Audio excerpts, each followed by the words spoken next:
All right. Well, welcome everybody. Thanks a lot for joining our session today. So today we are talking about SaaS and DevOps, and more specifically, we are focusing on the automation best practices in a software as a service or SaaS-based model. As you can see here, my name is Anubhav Sharma. I'm a solutions architect here at AWS, and with me is my colleague Alex, who is also a solution architect, and we both are part of a team called SaaS Factory. And basically, in our role, we help AWS customers build, design, and architect SaaS solutions on AWS. So today's talk is divided into three sections, right? So first, we will talk about what problem statement we are here to solve today anyways, right?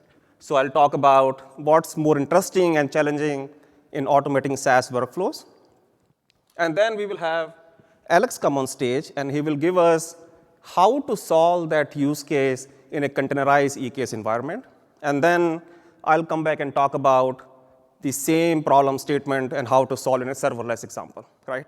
So the idea is to give some concrete examples. And at the end, we also have the repository, GitHub repository links, which we will share with you so that you can get your hands dirty later. Just keep in mind, this is a 300 to 400 level session. So we're not talking about EKS or serverless fundamentals here, but rather trying to solve an advanced use case using in SaaS-based workflows. All right, so let's talk about what a basic SaaS automation workflow even looks like, right? So now when most of us think of a SaaS application, we think of something as some sort of centrally hosted environment where our customers come and try to access our SaaS application, right? So we are basically selling a service to our customers pretty much, right? And we think of some sort of shared environment, some sort of shared resources that our customers will be accessing at the same time, right? And typically, you will use some sort of deployment pipeline or infrastructure as a code to pretty much create this SaaS environment, right? Now, this SaaS application is useless unless you have customers onboarded into this application, right?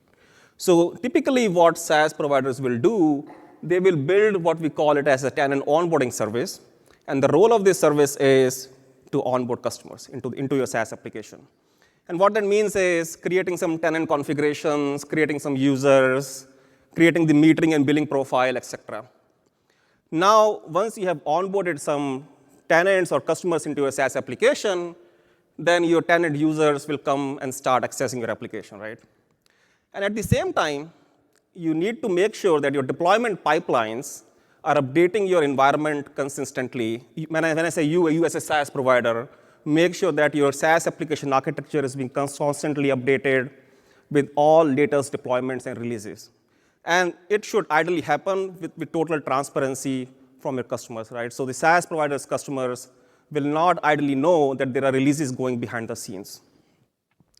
In some cases, the SaaS providers will also build what we call it as tenant offboarding service. And the role of the tenant offboarding is pretty much the opposite of onboarding, right? Basically removing all those configurations and users and all those profiles from a system. Now, we wish and we hope that most of the SaaS providers can automate their workflows in this way.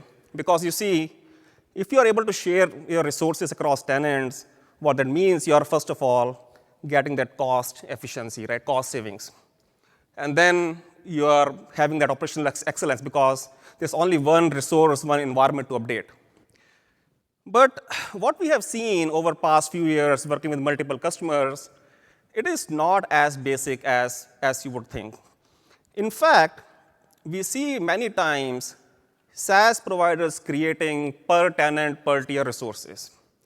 Now, you might think, why would you do that, right? So the main reason, actually, there are a bunch of reasons. So sometimes what we see is that SaaS providers have an on-premise software deployment model, and they're trying to migrate that to a SaaS-based environment. And the software itself does not support multi-tenancy. It does not really have the support for multi-tenancy built in. And your business is after you. You got to go to a SaaS as soon as possible. And you, as a technical person, really don't have much to do but create those silo or per tenant resources at that point, right? And go to SaaS, while you just keep re-architecting your SaaS applications behind the scene. Or it could be just guaranteeing SLAs to a certain tier of tenants. So that's exactly what we are showing here. We have a basic tier where we have a pooled environment where all your basic tier tenants are coming and trying to access your SaaS application. But I have silo resources or dedicated resources for certain premium tier tenants, right? And many times your architecture is designed in a way that you have no other option but to create those silo resources to guarantee certain SLAs, right? And at this time, you might have even different tenant or tier-based configurations. So if you look at this example specifically, right, so we have a pod count of 2, memory of 256 for your basic tier tenants.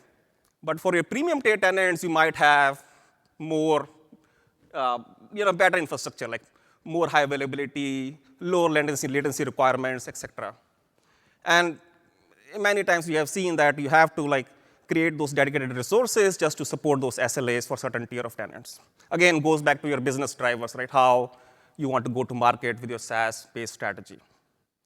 Then compliance is another factor. Like, regardless if your application is architected in a way it can support multiple customers, there are many times we have seen that you have to have a deployment in Europe, in America, in Canada regions, right? Just because you have to support those local laws and regulations. Now, obviously, and another factor could be just blast radius. So you might just want to, you might have like hundreds and thousands of tenants and customers, and you just want to have a limited blast radius if something goes wrong, right? So you might end up creating those pods of SaaS deployments. Now, in these circumstances, obviously, you're compromising on cost savings. You have multiple resources, and it will cost you pretty much, right? You compromise on operational efficiency, too, because you have more than one resource to update. So every time you're releasing a feature, you're releasing across all your SaaS deployments, basically. So given this, let's look at a more realistic automation workflow. Now, in this case, given our example of tiered-based deployment, where we have a basic tier where you are pooling certain tenants in basic tier, you might think of just creating that basic tier to begin with as part of the bootstrapping of your SaaS application. Because you know you'll always have some basic tier tenants, right? And now, when certain tenants are trying to onboard into your SaaS application, your onboarding service have this responsibility of making sure that I know this tenant is a basic tier tenant, so I need to onboard this into my basic tier pooled environment or basic tier pooled resources. And as part of doing that, I'll create some configurations, create some tenant users, add some metering and billing profiles, etc. But what about if you are now provisioning a dedicated resource for a siloed tenant, right, or a premium tier tenant? Now you need to add another function into your onboarding feature, which is, we call it as tenant provisioning. And the role of this provisioning is basically, at this point, creating those siloed tenant resources. And at this time, you also might want to look at what is the configuration of these silo resources which I need to configure, right? And this is very important. Your deployment pipeline will assume that additional responsibility of keeping all these resources in sync. Now, keep in mind, in a SaaS environment, you're offering a service to a customer, right? And you need to make sure all your tenant deployments, all your tenant resources are from a single code base. That's pretty much how you will be typically a SaaS provider, right? So everything will be from a single consistent code base, and all the tenants and tiers has to be in a single release eventually. So that's the goal we are trying to achieve today. And this is the problem statement that we will look into our examples, like how do you achieve that seamless provisioning experience? How do you make sure your deployment pipelines is able to consistently keep all these environments in sync? Obviously, the tenant offboarding also takes an additional responsibility now, because you might have to delete certain tenant resources. So having said that, now let's jump into the examples. And I'll have Alex come on stage and talk about how to typically implement this problem in a container example. Thanks, Anubhav. Thank you. Okay, hi. So before I'll dive into specific implementation details of the tenant onboarding and the deployment pipeline, I guess we should first take a look at the application deployment model. And in this case, we'll have, again, those two tiers that Anubhav mentioned before, so the basic tier and the premium tier. Now, for basic tier customers, we're gonna use shared resources. We call that a pooled deployment model. In this case, they will share a Kubernetes namespace running on Amazon EKS cluster, and they will share DynamoDB and SQS AWS resources. For the premium tier tenants, we're going to use dedicated namespace in Kubernetes. That's like an arbitrary decision for a specific use case, and of course, every use case can have other requirements.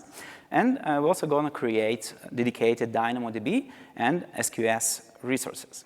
So that's going to be our application deployment layout, and that's what we'll need to provision and update. So let's take a look. So I also would like to cover what kind of automation tooling we're going to be using here, and hopefully you saw that in the abstract, because these are quite specific choices, but you can potentially use other tools in similar way. So we need to have two specific pieces first. So we need to define our tier configuration, like Anubhav mentioned. That's how we essentially translate business requirements, essentially our pricing and packaging models or something like that, into technology specification. So let's say I decided that for my basic tier, like Anubhav showed before, we're going to use that and that amount of memory and that amount of CPU and a certain number of instances or container. And for the premium tier tenants, we can use more memory to have lower latency and so on, right? So that's our tier configuration template. And when we onboard tenants, we're going to create a specific instances of those configurations, and that's what we call tenant configuration in this case. And we'll have multiple of those. And in this talk, we're going to show you how to achieve this using Terraform, which is infrastructure automation and provisioning tool, and Helm that allows you to manage applications in Kubernetes. And we're going to use Helm chart and Helm releases, where Helm chart describes the deployment model of an application in Kubernetes cluster. So it can be resources such as ingress and deployments and those kind of resources. And Helm releases are instances of a Helm chart that we can deploy multiple times, mimicking our essentially basic and premium tier tenant resources. Now, next, we'll need to implement tenant provisioning and deployment pipeline. And here, we're going to use Argo Workflows, which is a workflow orchestration tool, an open source tool, and Flux, which allows us to define continuous delivery and progressive delivery workflows. So that's going to be our examples here, but you can, of course, use other tools like an Argo CD and so on and so forth, right? And someone here was using AWS CDK, so instead of Terraform, you could use AWS Cloud Development Kit and so forth. So first, I would like to walk you through how a tier configuration would look like. And let's start with Terraform implementation. By the way, those screenshots are from a builder session that we'll also point you to at the end. So you can later, after invent, because it's already done, I think, look at the slides and run through it yourself. So that's the repository structure from there. Here we have our Terraform templates. And you can see that I have files per tier. So I have a file for silo resources, which is my premium tier. I have a file for my pool resources, which is my basic tier. And if we pick inside the silo resources file, so what we find here is that this is a Terraform module. And this module acts like an application because it references another model called tenant apps, a very specific version of that one, 001. And that tenant apps module essentially defines all those ingress, deployment, and other Kubernetes resources, AWS resources like DynamoDB table and SQS. And we also provide some parameters like deploy consumer and producer. So those parameters that I pass onto the model, they infect my business configuration, right? I can say for my silo customers or my premium tier customers, I always deploy dedicated resources for those producer and consumer components. But for my basic tier customers, maybe I will not deploy dedicated resources for this. I deploy them separately. So that's exactly where I can play with this configuration and make those adaptations. So that was for Terraform. And you can see that I also have a tenant ID as a placeholder. Later on, I'll show you how we replace this tenant ID during onboarding. And we essentially capture a very specific instance of this configuration for each and every tenant. So now let's take a look at Helm, which covers Kubernetes resources in this case. Here we have, again, Helm release templates for every tier. And let's pick into the silo one. So here again, tenant ID is a placeholder. And you can see at the bottom that I have two configuration values with concrete specification, deploy apps and deploy ingress. So deploy ingress in this case takes care of routing. And maybe in our scenario, if I use subdomain per tenant, for example, it doesn't matter if I deploy a basic tier customer on board or a premium tier customer, I will always need to deploy ingress to provide them with a subdomain. But maybe for basic tier tenants, I don't deploy apps each and every time, right? We share resources here. But for this silo deployment model, I will deploy applications for each and every tenant. So that's, again, where I define concrete parameters, but I templatize the tenant ID configuration. And if our business model changes, that will we need to make those decisions to turn the changes into a technology specification. Now, let's look at tenant configuration, which essentially is, I mentioned before, an instance of a tier configuration. In this case, for Terraform. We have another folder where after onboarding tenants, each time I create a file. So in this case, let's take a look at tenant 1, which uses a silo deployment model. You can see it's still the same file that you've seen before, but in this case, I just have a concrete tenant ID. And we'll see later on how we can use this version, also mainly for Helm, to do staggered deployments, how it can help us to maintain this inversion control. And if I look at Helm, again, I have those Helm release files for each tenant that I onboard, regardless if they are silo or pool. And what matters is essentially the values that I capture inside the Helm release file. Again, Helm release is an instance of Helm chart that describes the deployment layout of my Kubernetes resources in the cluster. OK, so these were the files or the way we designed tier configuration and tenant configuration. And now let's walk you through the process how we use them. Okay? So as I above mentioned, before we have any tenants, we need to bootstrap our system. We need to have certain resources created before we can onboard any tenant, right? Like creating an AWS account, for example. So, but that's, I guess, quite obvious. Let's take a look at other additional resources. So first, we need a source code repository, right? We need a way to maintain our service source code. Then we need to have some build process that turns this source code into, let's say, a container image. And we need to store that container image in a repository. In this case, we're using Amazon ECR, Amazon Elastic Container Registry. Since we're using Helm to manage our Kubernetes applications, what we'll do, we'll also create a Helm chart version and push it also to a repository to use it later on. And finally, we need a way to manage our tier and tenant configuration, essentially our config repo, to store all the references to those Helm charts, which in turn reference the container images. We also have a Kubernetes cluster, right? So in this case, we need to pre-provision Amazon AKS. And it can be kind of another application, or a central team can manage this cluster, right? So it's kind of multiple levels of tenancy here. But you need to have a cluster ready before you onboard any tenants. Within that cluster, since we use Flux and Argo CD, we need to install Flux controller in a dedicated namespace in this case. And we also need to install Argo Workflows controller. And finally, here's the choice. What we decided to do here is to pre-provision the basic tier resources, because the intended experience we want to have is that whenever a basic tier customer signs up, we want that to have an immediate response, right? Maybe for premium tier customers, there is a different sales process where we can interact with the sales team, and while we close the deal, we can provision those resources. But for basic tier, let's say free trials and those kind of things, we want that to be immediate. So in this case, we decided to pre-provision, but that's indeed a business decision when you do this. OK, so looking at this, now let's see how we do tenant onboarding on top of those resources. So we already have our Kubernetes resources and AWS resources that I showed you before. We have our config repo with the tier configuration, templatized configuration there. And we installed Flux controller. Sorry. So what Flux controller does here, it watches the configuration repository for changes in tenant configuration. Whenever we want to add a new tenant, we want Flux to know about that.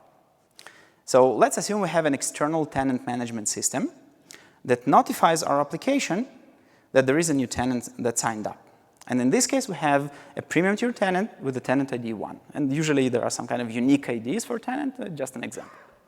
And we have a provisioning component here that receives this event and triggers Argo Workflow execution to orchestrate the tenant provisioning. So what Argo Workflows does generically, it reads the tier configuration, those template files I showed you before, replaces the placeholders with actual values, both for Terraform and for Helm, and first deploys the AWS resources, because usually those are prerequisite to the runtime code running in Kubernetes cluster, like database for queues. And then what Workflow does, it writes back the concrete tenant configuration back to the config repository, so both Terraform and Helm. Flux watches for changes in Helm resources, so it recognizes that there is a new tenant, and essentially, it reconciles the Kubernetes resources by creating a new namespace and the service deployment. OK, now, if I want to provision resources for another tenant, another premium tier tenant, let's say tenant 2, it's going to be kind of the same thing, right? It will execute the workflow again. The workflow will pull the tier config templatized configuration, replace it with a tenant ID value, and deploy the AWS resources, plus commit back the Helm release configuration back to the config repo, which in turn will trigger Flux to reconcile the Kubernetes resources. And now let's look in a bit more detail into Argo Workflow. So the Argo Workflow uses a custom resource definition, or CRD, to implement a workflow template. And usually what it allows you to do is to define a series of steps, a series of templates, that essentially implement the functionality you want. Each of those steps usually executes in a container, and where you can run arbitrary code. So in this case, what we do in a clone repo phase, we clone that config repository first into the container. Then we do those replacements for the Terraform files and Helm files, and first run Terraform init, plan, and apply. At this point, by the way, if there is a failure, we can stop the workflow, right, emit some error, and etc. And if everything is well, then we commit back the changes for Terraform files back into the config repo. In this case, it doesn't trigger anything, because right now we use it only for tracking. Next, we make the same changes to Helm release files. Again, replace the tenant ID with the concrete value, and also use the concrete template based on the tier of the tenant, basic or premium. Commit the changes and push them back to the repository, which in turn leads Flux to reconcile the Kubernetes resources and create a new namespace for this tenant, because it's a premium tenant, and deploy the service. So that hopefully showed in a bit more detail how Argo Workflow executes. And so now we talked about tenant onboarding, right? How we onboard new premium tenants. But now let's look at the other part that Anubhav mentioned, deployment pipeline, right? How we continuously update those resources in an effective manner. So we already have our 2 tenants provisioned. And of course, we also have the basic tier, right? And just not shown here to save some space. But we also added an Amazon ECR repository that I showed you in the bootstrap step. So that's where we publish our Helm charts. For continuous deployment, or for deployment pipeline, we need Flux to also look at the changes in Helm charts whenever we push a new service version. And I leave infrastructure updates out of scope here. Anubhav will touch on that in the serverless example, but it's a similar approach with the other tools in Terraform, right? So let's look at our pipeline. What I need to do is I need to configure Flux to watch, again, the ECR repo. And if, as a developer, I push a new change to my service source code. What I need to do then, I need to build this source code, right? Push the container image to the Amazon ECR repository that is not depicted here. And I also need to create a new version of the Helm chart. So it was 1.0, now it is 1.1. And we configured Flux to watch for minor version changes. You can see it's highlighted in like a light blue, 1.x. So whenever I push a Helm chart version that matches that pattern, Flux will automatically reconcile all resources matching that semantic version. So essentially what it will do, it will apply those changes in a random order. Now, because we have basic tier tenants and premium tier tenants, and we may have many tenants, we usually would like to have some control over this rollout, because maybe we want to test those changes first on a small amount of tenants, monitor for metrics, provide some bake time to see if the system behaves well with the change, and maybe roll it back before we have a big blast radius. And at Amazon, we usually call this staggered deployments, where you can essentially deploy changes in waves. So first you may deploy the basic tier and then to premium tier, but not all premium tier tenants, subset of them, etc. So what I want to show you is how you could achieve this in this example. So in that case, what we do, we don't put a wildcard on the version selector in Helm releases or in tenant configuration. Instead, we put a concrete version, 1.0. So if, again, we create a new version of a container image, and we push it to Amazon ECR repository, and now we have version 1.1. In this case, Flux will not do anything, because the version doesn't match, so it will just ignore it. Now, here, what you can do, you can implement a workflow that uses Flux notification controller to first push changes, let's say, to tenant 1, change the Helm release configuration of tenant 1 to version 1.1, and then listen for reconciliation, either success or failure. Flux notification controller, it sends an event if reconciliation is successful, or raises an alarm if it fails. So it's an asynchronous flow, so you need to implement some wait loop here. But once you receive this event, everything is successful, you can also promote the version of the tenant 2 configuration. So, and you can do a similar thing for Terraform, right? If you remember, we had a concrete version of Terraform model we used for the application. So you can do a similar progression also for infrastructure resources at each and every step. Okay, so that was containers example, how we can build tenants onboarding and deployment pipeline for containers. And now, Anubhav will complete the serverless example. Thank you. Thanks, Alex. Thanks, Alex. Excuse me. So now we get to see the same problem statement and how to solve it in a serverless environment. The application deployment model, again, we are going to refer back to the one that we showed before for our container example and as part of the problem statement. Here we have a pooled environment or pooled deployment where all the basic tier tenants are sharing single set of resources. And we have siloed environments for our premium tier tenants. So let's look at how to solve that whole provisioning and deployment problem using serverless services. By the way, sorry, I forgot to mention that the overall architecture of the SaaS application itself is also serverless, as you can see. So we have API gateway as our API. We have Lambda functions for compute, and we have DynamoDB as our data store, right? It's just that the single SaaS application is deployed across different tenants and tiers. Now, in terms of the tooling, what we will use in our case will be AWS Serverless Application Model or AWS SAM for building our infrastructure as code. Again, as Alex mentioned, you can choose whatever you want. You can use CDK or Terraform, but in our example, we have used SAM, which is specifically designed to define infrastructure for serverless applications. In terms of the deployments, we will be leveraging CodePipeline, which is, again, a managed service for building your code deployment pipelines. And more interestingly, we will be actually orchestrating the whole deployment workflow using AWS Step Functions. And I'll show you how that step function works and the definition of step function. I'll show you how to stagger deployments across multiple tenants and tiers as we go along.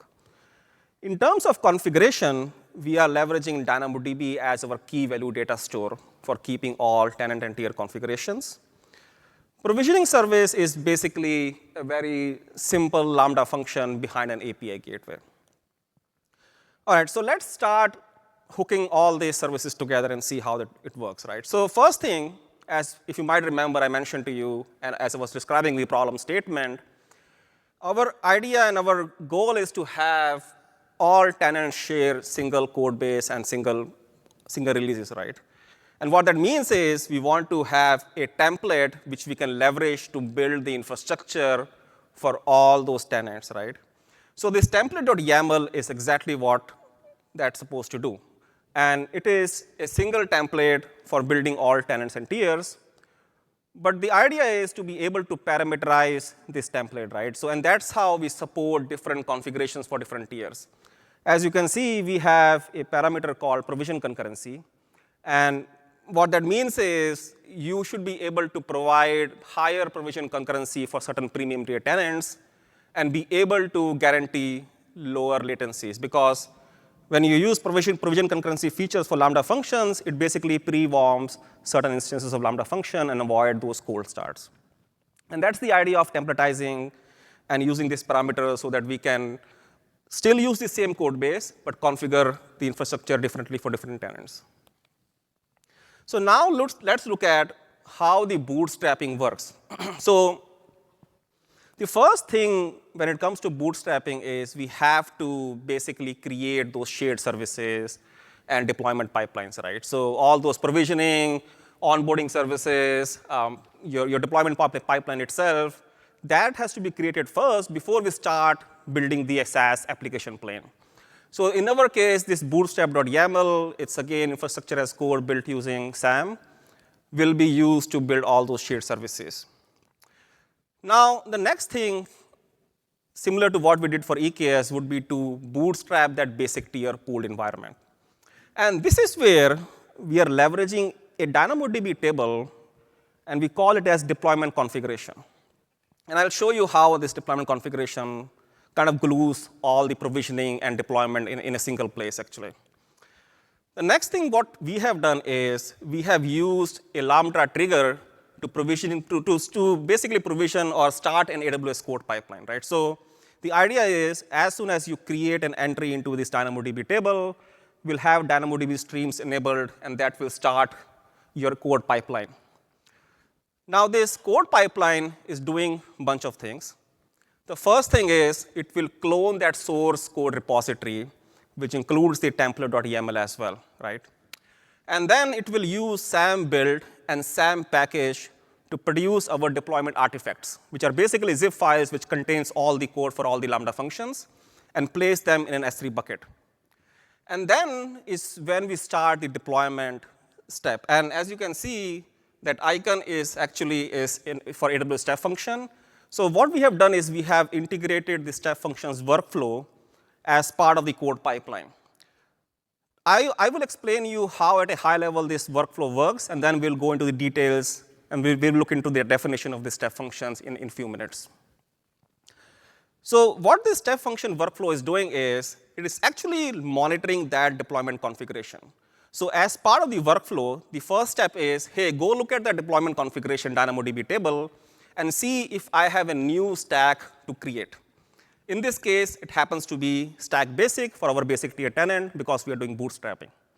And it also goes at the same time and look at this tier configuration DynamoDB table. And if you might recall, we have all those settings per tier, per tenant, and you can just keep adding as many columns as you want into this DynamoDB table. And then you basically use these parameters, use this configuration as parameter to that package.yaml that was built in the previous step, right? And the output is basically your basic tier stack, which includes, in our case, a Cognito user pool, an API gateway APIs, your Lambda functions, and DynamoDB tables. So at this point, you have your basic tier stack up and running. Now, when you are trying to onboard customers into your basic tier stack, you already have the stack up and running, right? So all you have to do is maybe just add some configuration at this point. Now, in our case, what we are doing is we are creating a user pool group within that shared user pool every time we onboard a basic tier tenant. And we will create a tenant admin user. The admin user gets an email that, hey, you are created. Now you can go and start accessing your SaaS application. And the tenant admin user can now go and add more users and do that self-onboarding on need basis. But what about your silo model, right? What about those silo tenants? And how do you orchestrate the onboarding of silo tenants in this case? Because if you remember, we are creating dedicated resources for those silo customers, right? So we will, again, kind of hook up into that same deployment configuration DynamoDB table. So what our provisioning service will do, so if you remember, like we had that onboarding service, which was kicking off the provisioning service to start the provisioning process. The provisioning service will create an entry into the same DynamoDB table, depending upon tenant name, tenant ID, whatever you want to choose, right? It will, again, trigger the same pipeline. And the pipeline will start orchestrating the same steps again. It will, again, do the build. It will, again, clone the repository, do the build, and start the deployment using the Step Functions workflow. And again, it will look into this deployment configuration table, and this time it will know that, you know what, I have a new tenant one, stack tenant one to be created. So let me just go ahead and create that stack using the package.yaml. And this time, I will use the premium tier configuration, right? So now I know that tenant one, and by the way, I'm not showing all the columns for all the tables here. Just assume that tenant one is a premium tier tenant, and we need to use the premium tier configuration to pass to this package.yaml to build the stack, which is very specific to that premium tier tenant. And again, the output is you get a dedicated set of user pool. You'll get your APIs for the premium tier. You'll get your Lambda functions and your DynamoDB tables all created for your premium tier tenants. Now, what about your deployment pipeline, though, right? So again, the idea would be that you want to be consistent with how you deploy changes across all these tenants, right? Now, the only difference between provisioning and deployment is the triggering point changes. Because now you're committing your source into your source code repository, and what this code pipeline will do, it will just monitor that code, the changes to the repository, and it will trigger the code pipeline as soon as you make the changes to your source code repository, which could be like a Lambda function change or whatever changes you are doing. You will again build using the same SAM build and SAM package, and you will produce those deployment artifacts. But now your Step Functions workflow is responsible for updating all those environments consistently. Doesn't matter how many they are. It could be 5, it could be 10, it could be 50, right? And the key is, again, going back into that deployment configuration and looking at like how many stacks do I need to update. Just using that as a hook to kind of glue everything together and using that deployment configuration and those tier configurations to update all those tenant and tier configuration stacks. Now, there is one thing which Alex kind of touched base at a high level is the concept of staggered deployments. Now, the idea is, in many cases, what we have seen many SaaS providers doing, they deploy their features to certain basic tier tenant first. They see how it goes, and then they roll out those features to certain premium tier tenants, right? And the wave number column here is basically being leveraged to implement that feature. And the idea is to deploy the changes in waves, right? So what you will do, your wave number 1 will be deployed first, and then wave number 2, and so on and so forth. You might have X number of waves depending upon your use case. So this is how staggered deployments look like at a high level. what you will see here is that your deployment pipeline is doing a source build. And first, it is deploying to the basic tier tenants, right, as part of wave 1.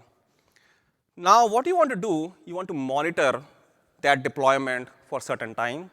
You can do that in multiple ways. You can maybe look at your error logs, your CloudWatch logs, and see there are no errors for that basic tier. And you can do that for a certain X amount of time.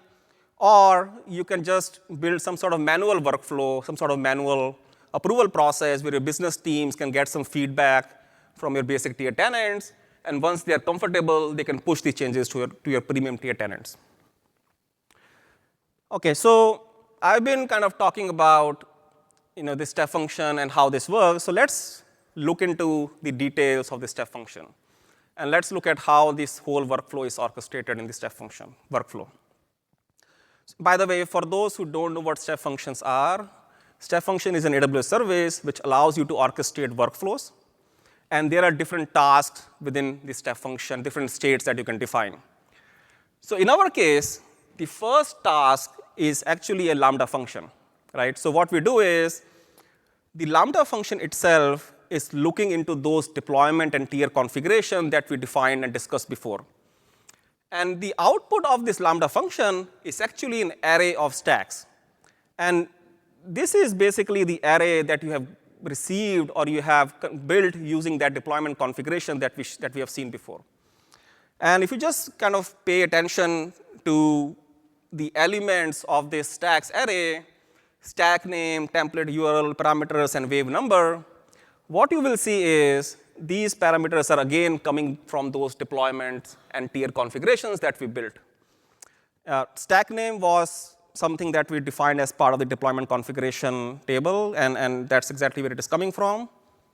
Template URL is actually being passed by our code build step. So the code build step is providing us the location of all those build artifacts from the S3 location. And your parameters are exactly from your tier configuration. So basically, depending upon which tier this tenant belongs to, you are now providing those parameters from your tier configuration. And wave number, again, is something I mentioned, if you remember, is part of a deployment configuration, right?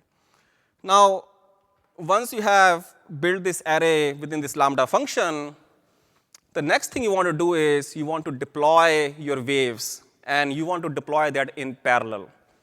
So in order to deploy something in parallel in step functions, we have something called as map state. So what map state does is it will just execute all tasks in parallel.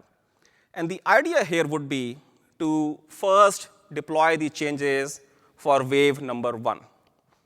Now, I'm not showing the exact code here, but basically there's some logic within the map state which basically filters down your stack array and only kind of takes the elements which are part of wave number 1. So assume that in the first iteration within your workflow, you are now deploying first wave.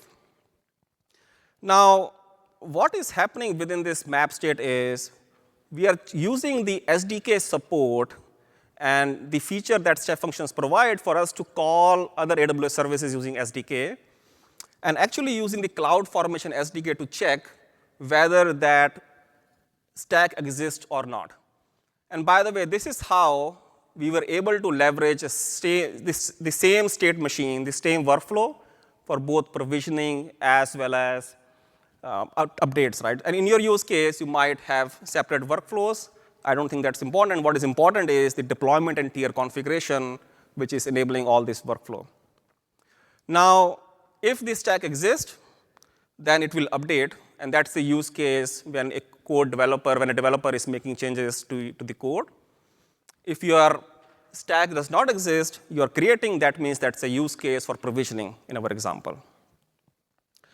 Now, the next thing that you want to do is you want to wait for your next wave to be deployed. And this is where you build that approval process.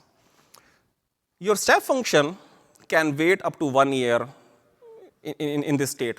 So you can actually build a workflow which can wait up to 1 year. Obviously, that's not the intention here.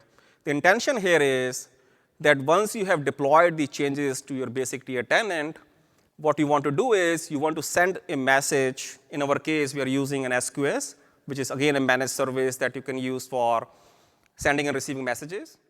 And now what you can do is that you can build a process on top of it. You can subscribe to those messages, and you can build a process which can monitor those logs in CloudWatch or whatever choice of observability you have, and make sure there are no errors in those logs. Or your business teams can just monitor your environment and make sure that there is no problem.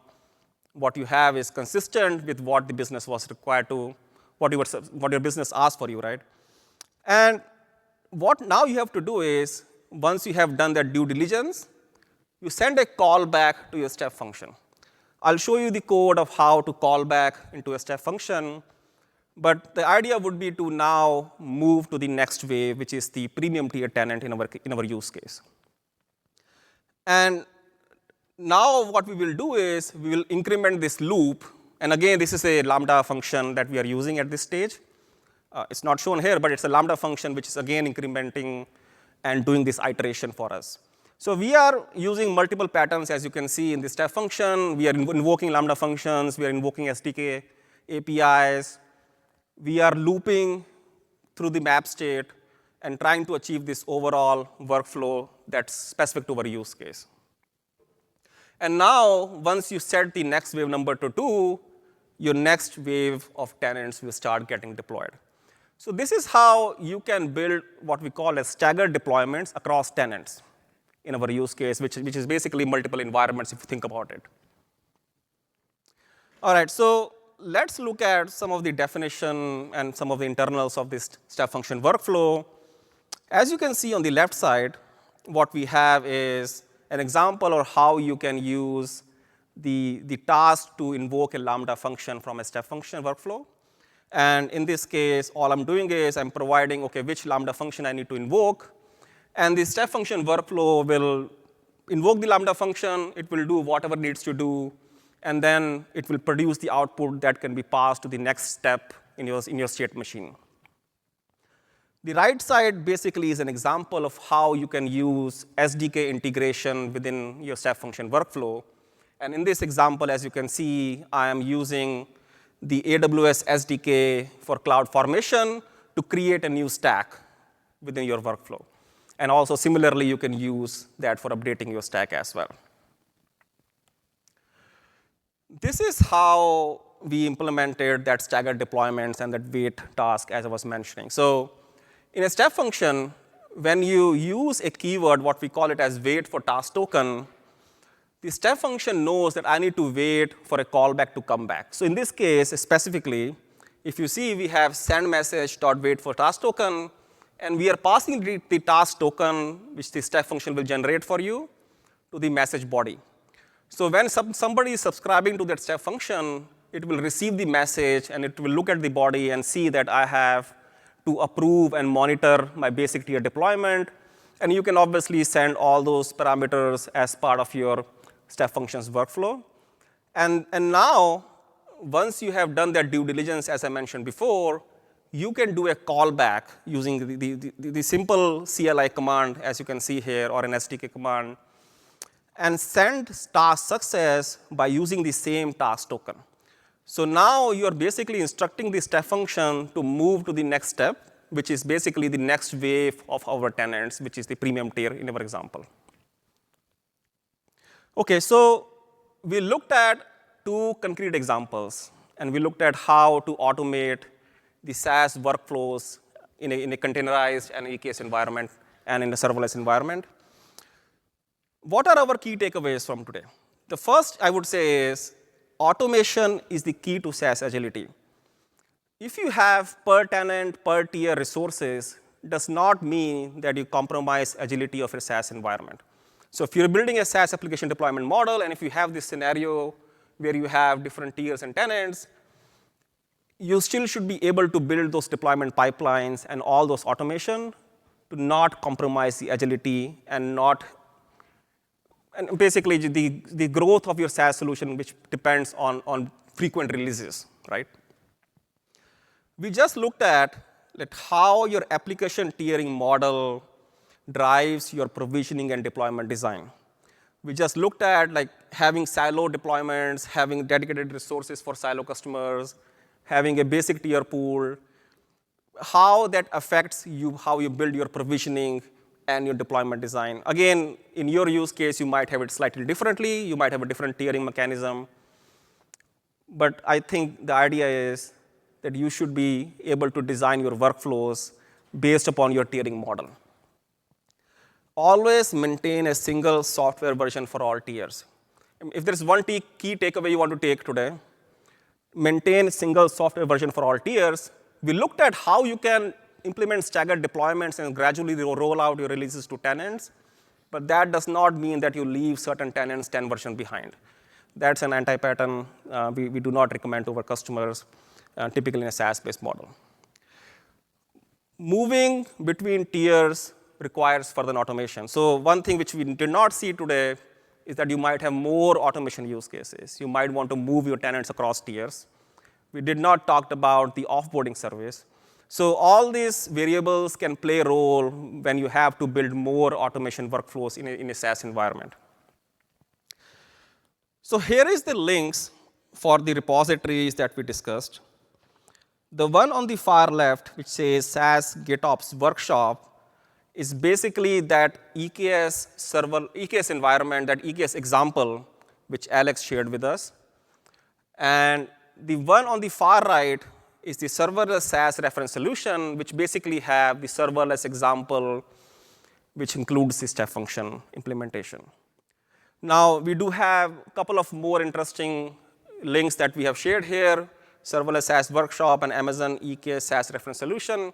So if you're building SaaS solutions, please do check out these repositories, and they will give you really good guidance around how to automate your SaaS workflows, and just general guidance around tenant isolation and basically security and everything is also present in those reference solutions, which we did not touch base today.